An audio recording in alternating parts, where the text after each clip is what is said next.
Well, as you know, the vast majority of people who have been laid off are expecting to be recalled by their employers.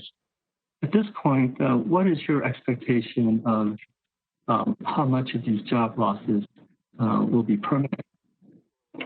Reliable estimate of that.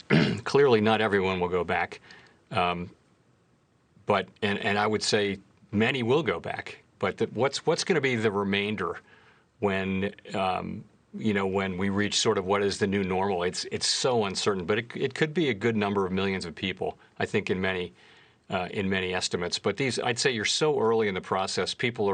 For example, people are going back and looking at other significant changes in the economy, and they've seen how many people go back when, for example, there's technological change and things like that. You may have seen some of this research, and you come up with an estimate. It's just going to be very hard to say.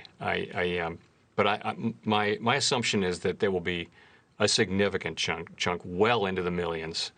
I don't want to give you a number because it's going to be a guess, but well into the millions of people who don't get to go back to their old job, and in fact, there may not be a job in that industry for them for some time. There will eventually be, but it could be some years before we get back to those people finding jobs. I mean, when people lose a job, if they can find a job in their own industry, that's usually the fastest way, is they know other people in that industry, different kinds of jobs. That's usually the fastest. If you have to go to a different industry and start over again, it's much harder, and that's where you start to lose people who are just fall out of the labor force, and it's very tough on their lives.